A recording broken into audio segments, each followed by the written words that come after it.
Baby.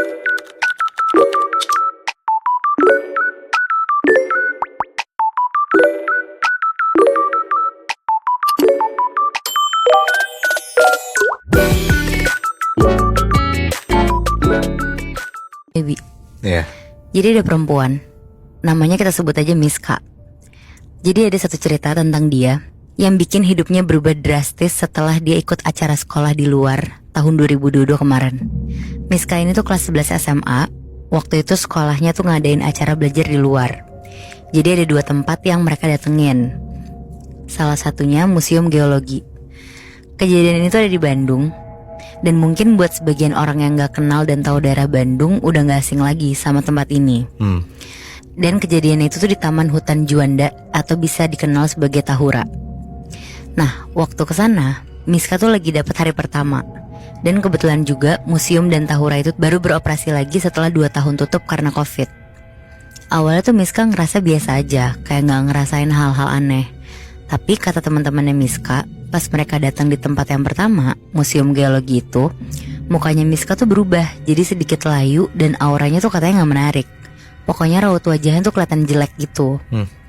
Udah tuh beberapa jam mereka di situ, kurang lebih jam 11 siang mereka lanjut ke destinasi kedua. Miska tuh di situ masih ngerasa aman-aman aja. Terus akhirnya dia masuk lah sama teman-temannya tanpa didampingin sama guru. Beberapa menit setelah jalan lumayan jauh, tiba-tiba tuh hujan deras banget. Dan posisinya di taman itu tuh cuma sekolah Miska doang yang datang ke sana. Miska sama temennya tuh neduh di tempat yang banyak pohon dan lumayan gelap. Dan setelah hujannya reda, Miska lanjutlah buat ke arah gua Jepang dan Belanda. Nah, pas udah sampai ke gua Belanda, di situ Miska tuh ngerasa sedikit mulai ngerasain hal-hal aneh. Dia tuh ngerasa kayak ada yang ngikutin dia dari belakang. Tapi pas dia nengok tuh nggak ada siapa-siapa. Nah, pas Miska lagi ngomong sama temennya, di situ teman-temannya tuh tiba-tiba bilang, "Kok muka lo pucat sih? Lo sakit ya?" Miska bingung tuh di situ. Tapi akhirnya dia lanjutin lah perjalanannya tuh ke dalam gua Jepangnya dulu.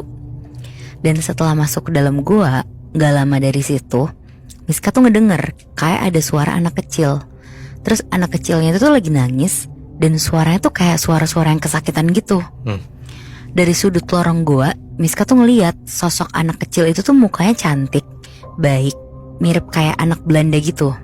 Si anak Belandanya ini tuh katanya teriak-teriak, merintih kesakitan kayak minta tolong gitu. Terus karena si Miska takut, jadi Miska tuh ngomong, "Udah dong jangan ganggu gue mau pulang." Terus gak lama dari sosok itu kelihatan, sekelebat tuh ada bayangan hitam yang lewat. Dan si Miska tuh ngedenger ada suara langkah kaki juga. Tapi pas dia nanya-nanya ke temennya, gak ada yang denger sama sekali tuh. Mereka cuma bilang, "Mungkin lo kecapean kali, karena dari tadi kan kata teman-temannya juga mukanya pucet kan." Tapi tiba-tiba si Miska ini tuh nyium bau amis darah nyengat banget. Dan di situ si Miska nih mulai takut banget nih. Dia langsung megangin temennya tuh biar gak ketinggalan rombongan. Dan pas akhirnya mereka keluar gua Jepang, Miska tuh sekelibat ngelihat bayangan putih yang lumayan jelas banget. Tapi pas ditanya lagi ke temennya nih, temennya gak lihat lagi. Sosoknya banyak banget ya? Banyak banget Moy. Nah mulai nih dari kejadian itu, si Miska udah mulai ngerasa nih ini udah banyak banget yang ngeganggu dia. Tapi di situ dia tuh ngerasa lagi tuh punggungnya tuh kerasa berat. Dan dia tuh jadi sering ngelamun, walaupun posisinya dia tuh sambil jalan buat ke gua Belanda.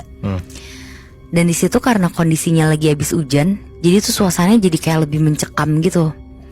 Akhirnya nyampe lah tuh mereka ke gua Belanda. Miska masuk tuh ke sana rame-rame sama temen-temennya. Nah kebetulan teman-teman yang datang ke situ kayak pada teriak-teriak dan gak ngejaga sikap gitu, kayak sembarangan lah. Pas masuk di dalam gua itu juga, sesekali Miska tuh nyobalah nengok ke atas, terus nengok ke belakang, karena emang dia tuh dari tadi ngerasa ada yang ngikutin di belakang kan. Tapi untungnya tuh gak ada apa-apa. Di situ sebenarnya dia udah mulai takut nih, tapi dia nyoba ngalihin lah, dia main HP aja tuh. Tapi tiba-tiba dia tuh ngerasa merinding, karena dia ngerasa di depan mukanya dia tiba-tiba tuh kayak ada rambut yang ngibas ke muka gitu.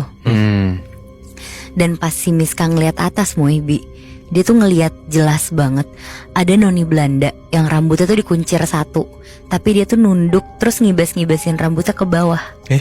ke mukanya si Miska itu.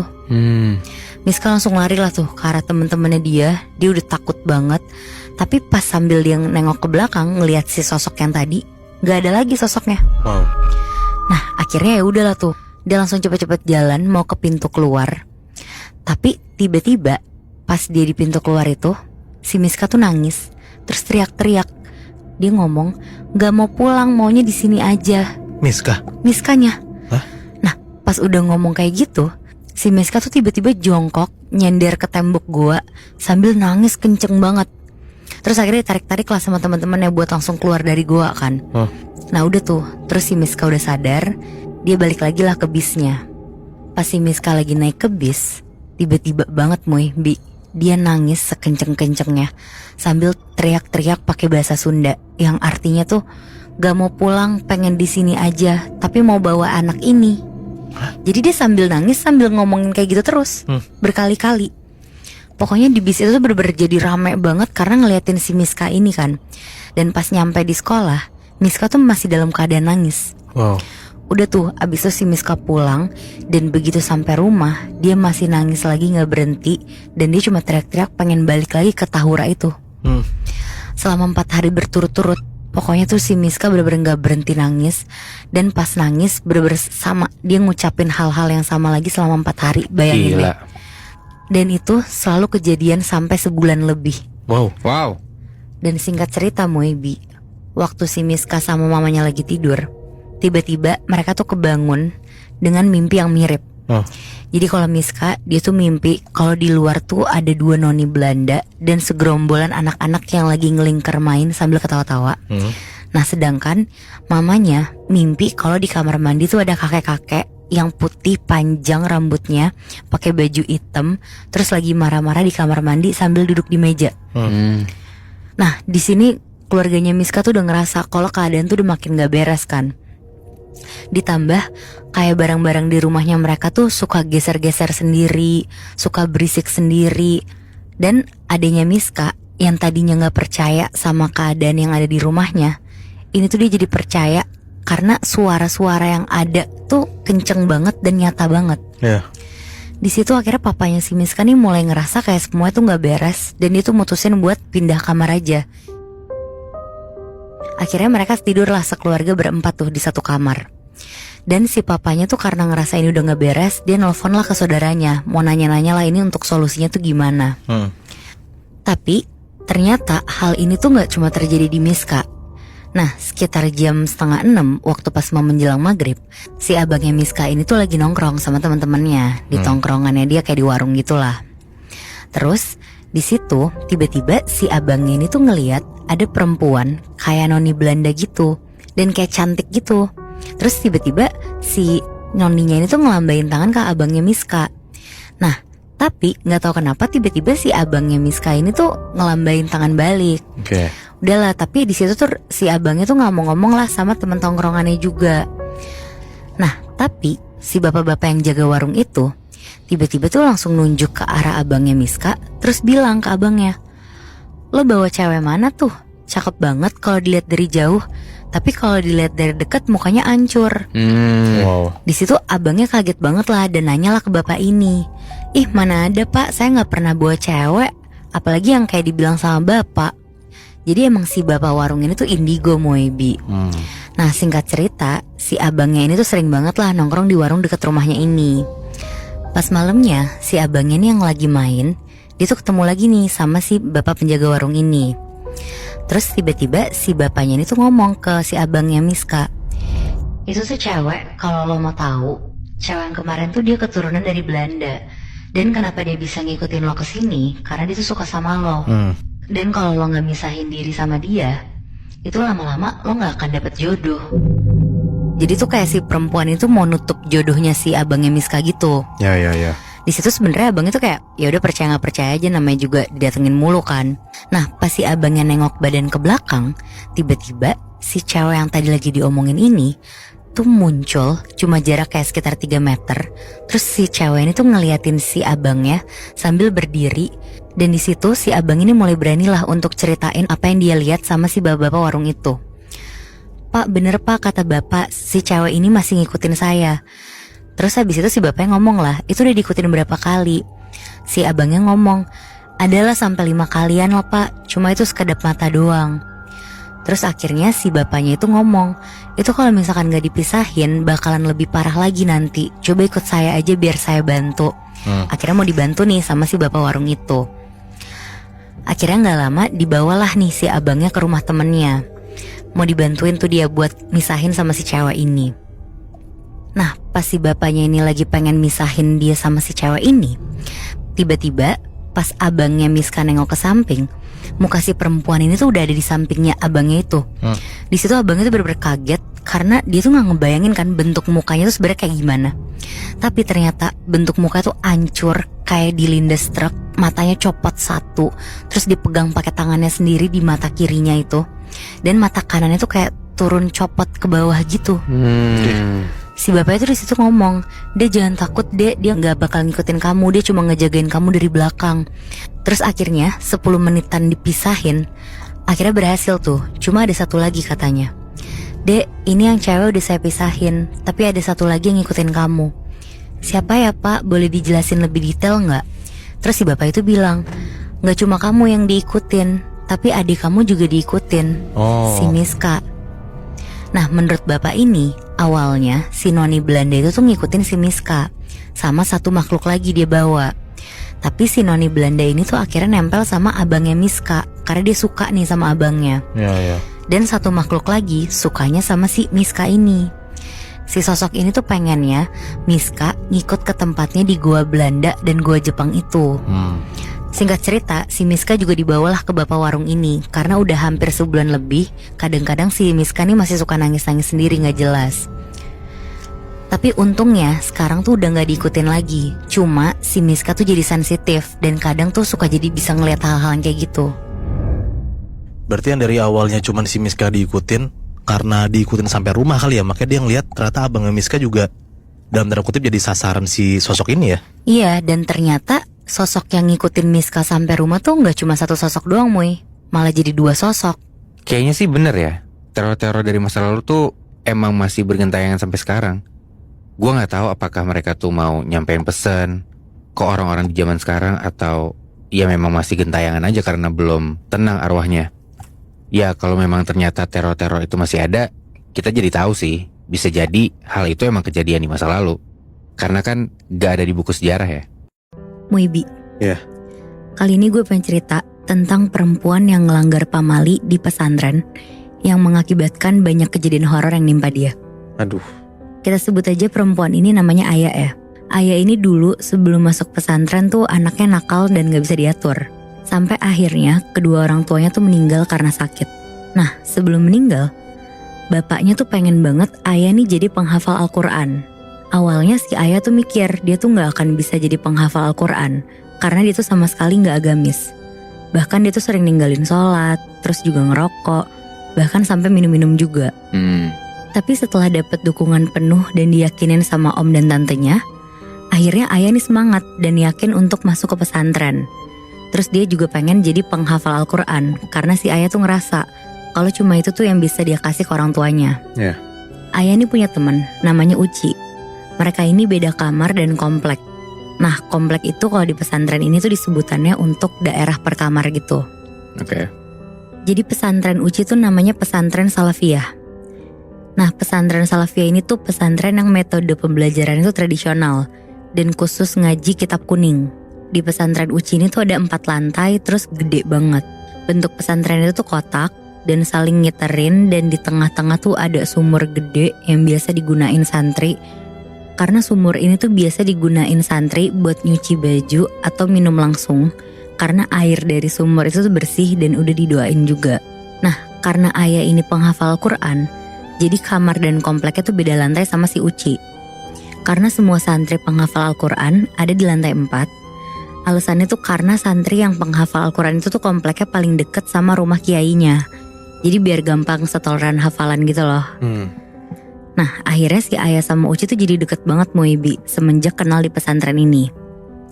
Tapi ada satu hari tiba-tiba si Ayah nih ngindar dari Uci, sama sekali gak mau ketemu gitu. Di situ si Uci tuh bingung karena ngerasa kayak gak ngelakuin kesalahan apapun, tapi kok dijauhin sama si Ayah. Sampai akhirnya Uci tuh negor Aya dan dia tuh minta penjelasan gitu. Ya kalau misalkan emang dia salah, dia tuh mau minta maaf, maksudnya gitu. Iya, jangan didiemin gitu kan. Tapi si Aya ini cuma bilang, "Gak apa-apa, aku cuma lagi kesulitan hafalan, jadi gak mau ketemu siapapun." Di situ si Uci tuh bingung karena si Aya tuh gak pernah aneh kayak gitu. Nah sementara Uci yang tahu kalau misalkan ada yang gak beres, kayak terus-terusan ngedesak Aya biar jujur gitu loh. Di situ Aya tuh sempat marah terus bilang, "Udah seminggu aku diganggu sesuatu yang mirip kamu, Ci. Setiap malam aku dihantuin orang yang mirip kamu, dan itu kayak ngegangguin hafalan aku." Oh. Jadi dia minta tolong untuk gak diganggu dulu. Ya. Ngedengar hal itu tuh si Uci kaget banget. Karena sebelumnya Uci sama Aya tuh sama sekali gak pernah dapet gangguan apapun loh di pesantren. Bahkan mereka juga gak pernah ngomong apapun tentang makhluk halus gitu lah. Sampai akhirnya si Uci tuh gak berhubungan lagi sama Aya sekitar 3 mingguan. Karena si Aya bener-bener terus-terusan ngindar. Dan akhirnya suatu hari si Aya tuh udah bener-bener gak kuat dan ceritain nih semuanya ke si Uci. Jadi selama 3 minggu Aya tuh udah dapet 4 gangguan. Gangguan yang pertama itu adalah waktu Aya lagi wudhu di sumur tengah. Terus dia pas lagi mau sholat malam, pas dia ngambil wudhu, Aya tuh ngeliat ada santri yang mau sholat juga. Di situ si Aya tuh ngira itu tuh salah satu ustazah di pesantren itu. Terus abis itu jalan gitu dari komplek ke lantai 3 mau ke masjid. Nah awalnya si Aya tuh sama sekali gak ngerasa ada yang aneh. Tapi si ustazah itu tuh tiba-tiba bolak-balik 3 kali lebih. Aya yang lagi wudhu tuh bingung, terus dia langsung nyapa, "Kok bolak-balik? Nyari apa ustazah?" Nah si ustazah itu akhirnya berhenti. Terus ngadep ke arah Aya dan bilang, "Iya, nyari kaki, hilang." Nyari kaki hilang. Si Aya tuh yang ngedenger itu langsung kaku, takut, dan gak mungkin salah dengar. Karena pesantren baru lagi sepi, cuma mereka berdua doang. Di situ Aya tuh baru sadar Muibi, kalau anggota badan sosok itu cuma ada kepala sampai perut doang. Kakinya gak ada. Jir. Gila. Set. Di situ si Aya buru-buru kabur, nggak jadi sholat malam, terus dia langsung masuk tuh ke kamar. Nah udah tuh Muibi, ada lagi gangguan yang kedua. Pas Aya lagi haid, dan dia tuh mandi malam karena dari pagi sampai sore dia tuh ada tugas, jadi baru sempet mandi habis maghrib. Kamar mandinya tuh cuma pakai sekat doang, jadi nggak ada pintunya, dan bak airnya tuh kayak manjeng gitu. Jadi semua santri kalau mandi bisa ngelihat tangan dari samping. Karena bak airnya tuh jadi satu kan. Nah di sini si Aya tuh lagi nyuci pembalutnya, tapi dia tuh kebiasaan buat nyuci pembalut tuh pakai deterjen. Dan apesnya di malam itu dia tuh lupa kalau deterjennya tuh habis. Dan kebetulan di sampingnya tuh lagi ada yang mandi juga. Jadi dia minta tuh, terus dikasih. Tapi pas dia nyuci pakai deterjen itu, dia tuh ngerasa darahnya malah makin banyak dan gak hilang-hilang. Terus gak tahu kenapa orang di sebelahnya tuh nyeletuk, "Opo ya?" Terus dijawablah sama Aya, "Ini nyuci pembalut gak selesai-selesai." Terus dijawab lagi, "Daripada koe ngumbah gak aya sabun, mending kayak no aku ae." Yang artinya tuh daripada kamu cuci pakai sabun, mending kasih saya aja. Wah, kasih apanya maksudnya? Pembalut yang ada darahnya banyak itu Muy. Buat apa anjir kasih ya? Itu dia. Terus suaranya tuh kan tadi normal kan, kayak santri biasanya. Tiba-tiba tuh berubah jadi suara nenek-nenek, serak basah. Dan setelah ngomong gitu, nenek-nenek itu langsung ketawa. Aduh gila. Di situ si Aya ketakutan banget, terus langsung matung lah di tempat. Tapi suara sosok nenek-nenek itu tuh tiba-tiba muncul lagi, terus ngomong, "Sudah Mbak Aya, saya udah mau selesai nih mandinya." Sampai disebut namanya Bi anjir. Dan itu masih suara yang nenek-nenek? Iya. Wah anjir. Tapi gak lama suaranya berubah langsung Bi, jadi normal. Dan ketika orang sampingnya udah beneran selesai, si Aya ngelihat orang di sebelah tuh santri biasa, santri baru. Gila. Aneh banget ya. Asli. Di situ dia tuh bener-bener ngerasa aneh, terus dia ketakutan banget. Dia tuh bingung kenapa kok bisa segitunya gitu. Tapi gak sampai situ aja Muibi, ada lagi di hari lain. Pas semua santri lagi pergi ke makam ziarah keluarga pesantren. Itu tuh kayak kegiatan rutin di setiap malam Jumat sore sekitar jam 4. Aya sama temennya namanya Mbak Laila gak ikut karena dapat tugas untuk jaga Gus Adam. Nah Gus Adam tuh yang paling kecil di keluarga pesantren, umurnya sekitar 6 tahunan. Waktu itu Gus tuh lagi mandi sama Mbak Laila. Jadi si Aya pergi ke kamar sebentar buat ganti baju karena bajunya kotor habis masak. Pas udah ganti, Ayah dengar kamarnya tuh kayak diketok. Pas dibuka, dia ngeliat ada anak kecil lari.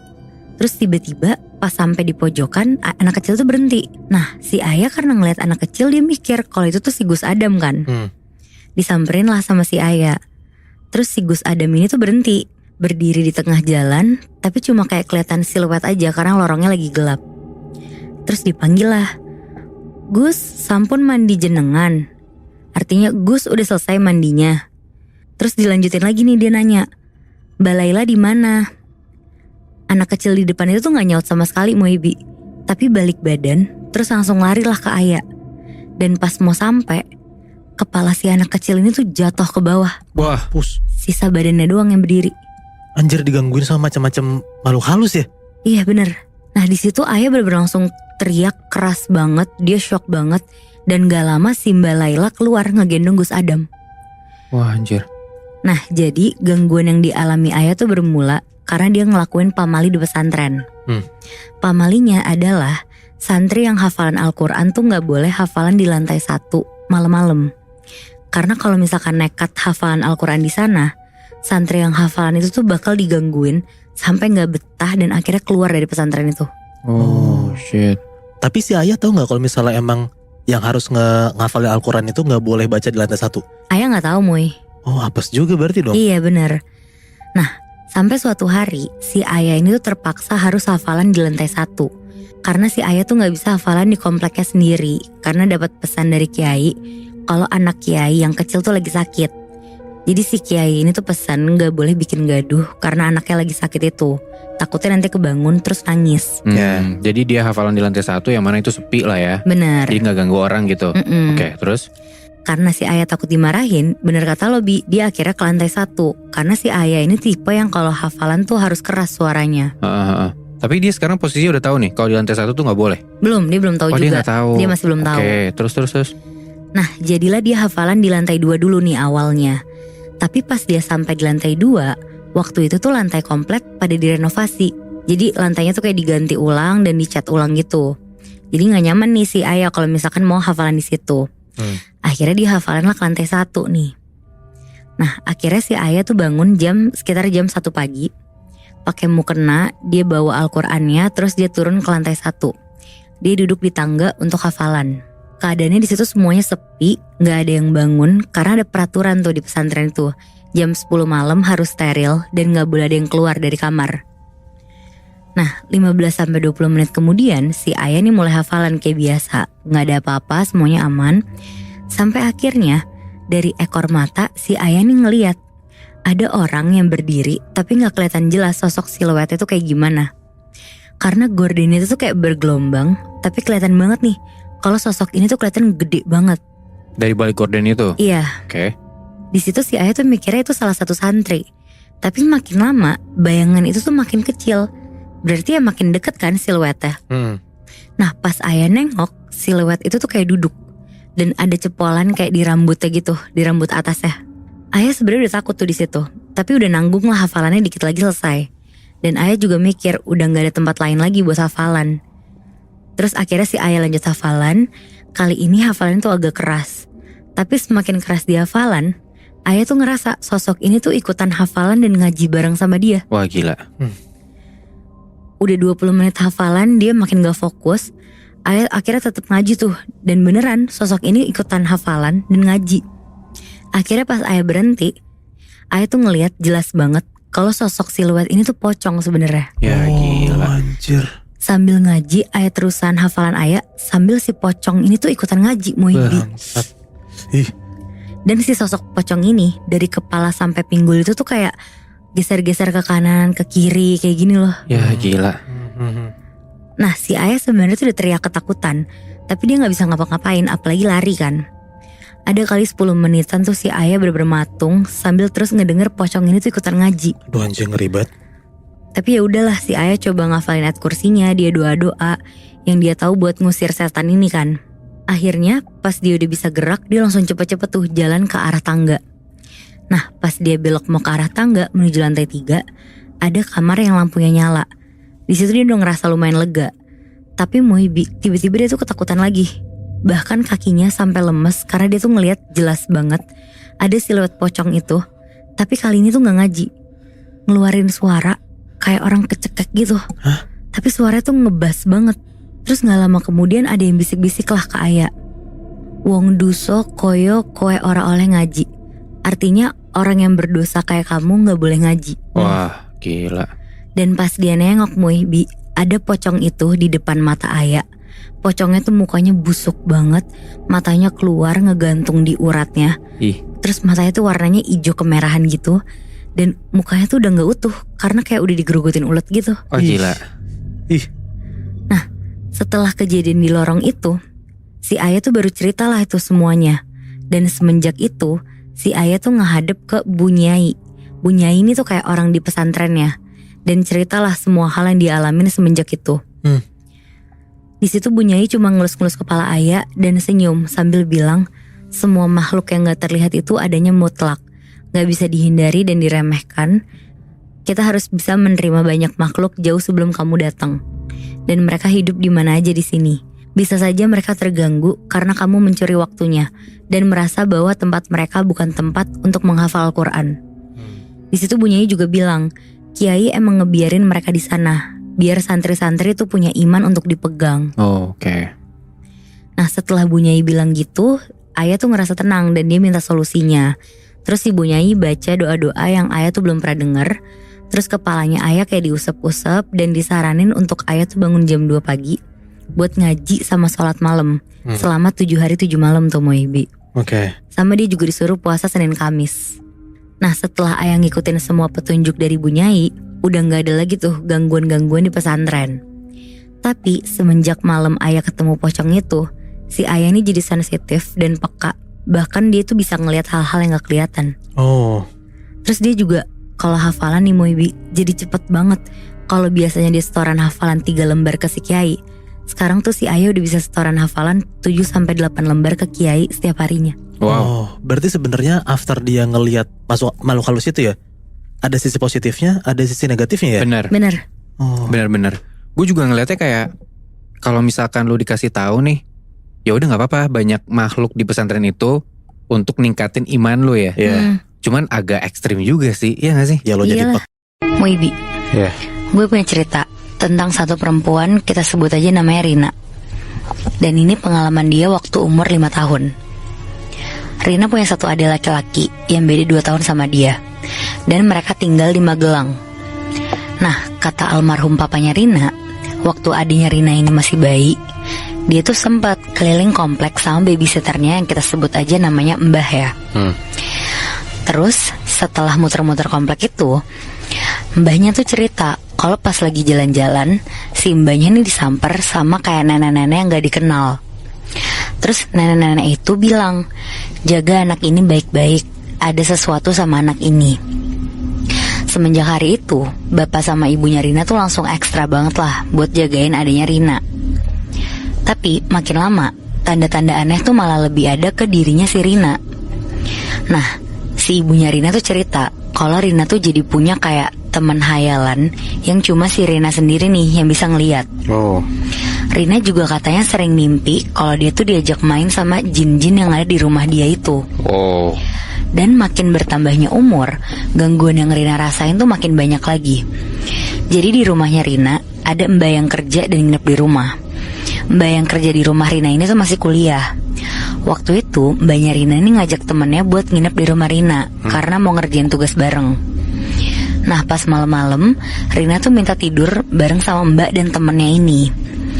Rina langsung masuk ke kamar si mbak. Dia bawa semua boneka-bonekanya, terus ditata rapi lah ke arah tembok. Terus Rina tidur duluan di situ. Sementara si mbaknya sama temennya ini masih nugas. Ya. Dan pas udah tidur, si Rina ini tiba-tiba kebangun.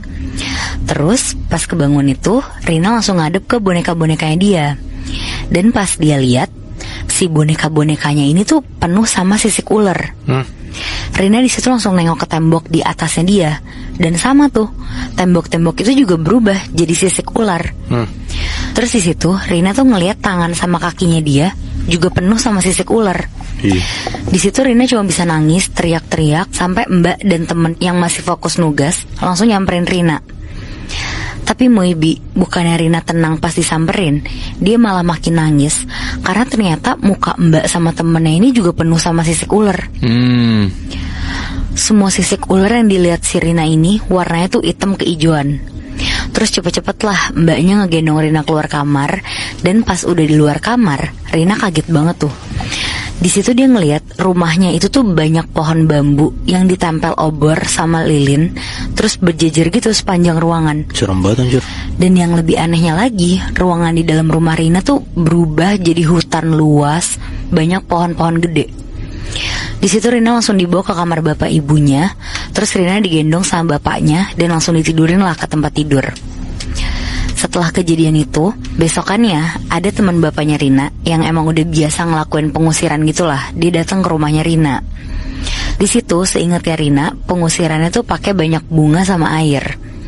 Nah karena Rina masih kecil, jadi dia tuh nggak ngeliat pengusirannya sampai selesai. Terus singkat cerita, pas umur 6 tahun, Rina sama keluarganya tuh pindah ke Jawa Barat. Pas kelas 3 SD, katanya bapaknya Rina tuh sering bangun tidur dengan keadaan tuh lengan sama punggungnya ada bekas cakaran. Pola bekas cakarannya juga sama, jadi cakarannya tuh kayak dicakar sama 3 kuku. Nah kata teman bapaknya Rina ini, bapaknya ini masih diikutin sama siluman harimau warna putih yang tempat tinggalnya tuh di Magelang. Tapi setelah itu teman bapaknya Rina tuh ngingetin bapaknya buat selalu hati-hati.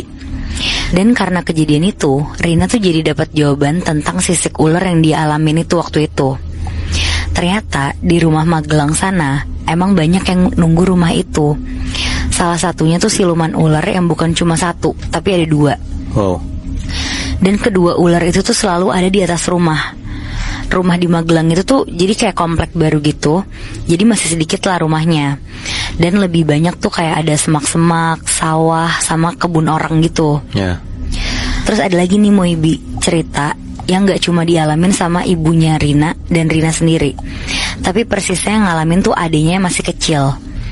Jadi kejadiannya ini tuh 2 tahun yang lalu, tahun 2022.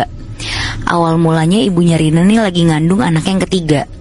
Jadi anak pertama itu Rina, terus yang kedua tuh ada adik laki-lakinya yang masih kelas 2 SD, dan yang ketiga ini masih di kandungan. Nah waktu ibunya lagi ngandung selama 9 bulan itu, gak ada kejadian apa-apa sama sekali. Sampai akhirnya ibunya Rina tuh lahiran di salah satu bidan yang tempatnya tuh gak terlalu jauh dari rumahnya. Cuma yang bikin seremnya itu, di depan lokasi tempat ibunya lahiran itu kayak ada sungai yang banyak pohonnya gitu. Dan sekitar jam 11 siang proses lahirannya lancar nih. Cuma katanya keluar kakinya dulu. Dan adiknya Rina itu perempuan. Seminggu berlalu gak ada apa-apa sama sekali, normal-normal aja. Sampai beberapa hari setelah itu, adiknya Rina yang bayi ini tuh setiap jam 3 sore sampai subuh nangis-nangis gak mau minum ASI. Terus setiap kali ngelihat wajah ibunya si Rina, kayak takut gitu si bayi ini. Terus kalau siang-siang dia biasa aja nih mau minum ASI, tapi sejak jam 3 sore sampai subuh balik lagi tuh dia gak mau minum dan nangis-nangis. Sampai akhirnya si ibunya Rina nih agak-agak frustasi gitu. Terus akhirnya dia tuh cerita lah ke ibu RT. Dan ibu RT-nya ini tuh kayak ngerukiah anak bayinya ini. Kebetulan si ibu RT-nya ini tuh kayak tahu sedikit-sedikit lah sama hal kayak gini. Tapi abis dirukiah itu beberapa jam setelahnya selalu balik lagi kayak gitu. Si bayinya ini tuh gak mau minum ASI lagi. Sampai akhirnya si Rina ini mimpi. Di mimpinya ini si Rina tuh ngeliat ada sosok cewek lagi jongkok di depan adik bayinya dia yang lagi tidur. Rambutnya tuh panjang nutupin mukanya. Posisi adik bayinya dia ini tuh lagi tidur di ruang tamu. Soalnya di rumah itu tuh cuma ada 1 kamar, dan itu ditempatin sama adik laki-lakinya yang kelas 2 SD. Nah besokannya si Rina langsung cerita tentang mimpinya dia semalam itu ke bapak ibunya. Abis itu bapak ibunya ini langsung kayak pengen tahu nih sebenarnya apa nih yang terjadi sama si bayi ini. Akhirnya setelah 3 mingguan abis denger mimpinya si Rina, bapak ibunya tuh mutusin buat pergi ke orang pintar. Awalnya yang pergi tuh cuma bapak sama ibunya, sama adiknya yang bayi. Tapi tiba-tiba Rina tuh disitu pengen banget buat ikut. Akhirnya sekeluarga lah mereka pergi. Nah lokasi tempat orang pintar ini tuh di daerah Saguling. Dan kebetulan orang pintar ini tuh masih saudara jauh bapaknya. Sebut aja si orang pintar ini namanya Mang Ujang. Sesampainya di sana, bapaknya ceritain semua yang terjadi. Sampai akhirnya si Rina nih disuruh duduk hadap-hadapan sama Mang Ujang. Di situ Rina disuruh duduk kepisah sama keluarganya. Abis itu si Rina tuh disuruh merem gitu. Terus ditanya, ada yang bisa kamu lihat nggak? Dijawablah sama Rina, enggak, cuma hitam aja. Abis itu Mang Ujang tuh langsung kayak ngidupin rokoknya. Terus dia megang kepalanya Rina, terus sambil bilang, coba merem lagi, santai aja, gak usah tegang. Di situ diturutin tuh sama si Rina. Abis itu si Rina merem. Dan tiba-tiba si Rina nih ngeliat kalau dia tuh ada di tengah rumahnya, di daerah Ciranjang. Nah di situ si Rina nih disuruh buat ngiterin rumah, mulai dari dapur, terus kamar, tapi nggak ada apa-apa sama sekali. Tapi pas Rina masuk ke kamar mandi, ternyata di pojok kanan deket pintu masuk tuh ada cewek berdiri, rambutnya panjang nutupin muka, dan posisinya si cewek ini tuh ngebelakangin Rina. Terus Mang Ujang tuh bilang, sekarang udah ketemu kan Neng? Terus habis itu dia nyuruh si Rina buat nanyain si sosok cewek ini tuh siapa dan tujuan kesini tuh mau apa. Ya udah tuh langsung ditanya sama Rina. Tapi si sosok cewek ini tuh kepalanya bener-bener nunduk terus. Dan ternyata usut punya usut, ternyata cewek ini tuh ngikut dari tempat bidan waktu ibunya Rina lahiran. Terus Mang Ujang tuh di situ nyuruh Rina buat nyeret cewek ini buat dibalikin ke tempat asalnya. Akhirnya dipegang tuh rambutnya sama si Rina di situ. Terus keseret, tapi di tangan tuh bener-bener gak kerasa apa-apa nih, tapi bener-bener keseret si cewek ini. Cuma si sosok ini tuh bener-bener diem aja, gak berani ngelawan. Sampai akhirnya sampai di tempat lahiran ibunya ini nih di bidan. Terus didoronglah si cewek ini sampai jatuh ke bawah sungai. Abis itu si Mang Ujang bilang, coba cari di sana ada siapa tahu ada ibu kamu atau adik bayi kamu. Langsunglah dicari sama Rina. Sampai akhirnya dia ngeliat di teras rumah bidan itu ada sosok yang mirip ibunya lagi berdiri. Terus disamperin lah sama Rina di situ. Dan di situ si Rina langsung ngajak balik ke rumahnya dia tuh si ibunya. Sesampainya di rumah, dia bilang sama sosok itu, ibu diem di sini dulu ya, jangan kemana-mana sampai dia balik lagi. Sosoknya juga nurut-nurut aja tuh di situ, ngangguk-ngangguk. Nah, balik lagi lah si Rina nih ke tempat tadi di mana si ibu ini lahiran, di bidannya itu. Tapi di situ si Rina nih malah ngelihat sosok yang mirip sama ibunya lagi. Bedanya dia tuh sambil gendong adiknya si Rina yang masih bayi. Disamperin tuh sama si Rina, ditanya lagi kalau dia tuh ibunya si Rina atau bukan. Udah ditanya 2 kali, dia ngangguk-ngangguk. Tapi pas ketiga kalinya si Rina nanya, tiba-tiba sosok itu tuh berubah jadi serem banget. Posisi dagunya tuh ada di posisi pipi, jadi dagunya tuh kayak geser ke pipi gitu. Mukanya tuh agak hancur, terus banyak darah. Di situ Rina shock banget. Dan posisinya itu kan sosok itu lagi gendong adik bayinya si Rina kan. Terus Rina bilang lah sama dia, bisa balikin adik bayi aku gak? Tapi dia gak mau. Si bayinya ini tuh malah makin diratin gitu di gendongannya. Terus si sosok ini tuh sambil bilang kalau dia tuh mau adik bayinya, sambil senyum-senyum gitu. Di sana Rina bener-bener marah banget, kayak kesel banget karena adik bayinya tuh diambil secara paksa. Terus dia langsung pergi ke rumah sambil gendong adik bayinya itu, dia rebut. Terus dia serahin ke sosok ibunya itu yang dia suruh tunggu tadi. Dan setelah itu dia ngajak sosok ibunya tuh buat balik ke tubuhnya dia. Dan ternyata Moibi, si arwah ibu sama adik bayinya itu tuh dibawa sama sosok yang serem tadi, yang berubah tadi itu. Dan singkatnya sekarang Rina sama sosok ibu yang ngegendong adik bayinya itu udah nyampe di rumah Mang Ujang. Di situ Rina bisa ngelihat badan ibunya yang lagi ngegendong adik bayinya juga. Dan abis itu si Rina langsung masuk ke rumah Mang Ujang. Dan si Rina langsung bisa ngelihat badannya dia lagi kan, yang lagi merem sambil duduk. Di situ dia langsung masuk lagi ke badannya sendiri sambil ngucapin assalamualaikum. Berarti si Rina ini di umur 6 tahun dia udah rogo sukmo. Iya bener. Wah gila sih. Gue tuh masih gak habis pikir sama orang-orang, anak-anak ya terutama, yang udah sering banget ngalamin kejadian horor dari dia masih kecil. Waktu pas dia kecil aja dia udah ngalamin sebanyak itu, udah jadi indigo lah kasarannya. Lu bisa bayangin gak sih orang-orang yang dari kecil udah indigo, terus sekarang dia udah terbiasa sama hal kayak gitu, udah diteror sama makhluk halus dari kecil. Kabarnya kayak gimana sekarang ya mereka?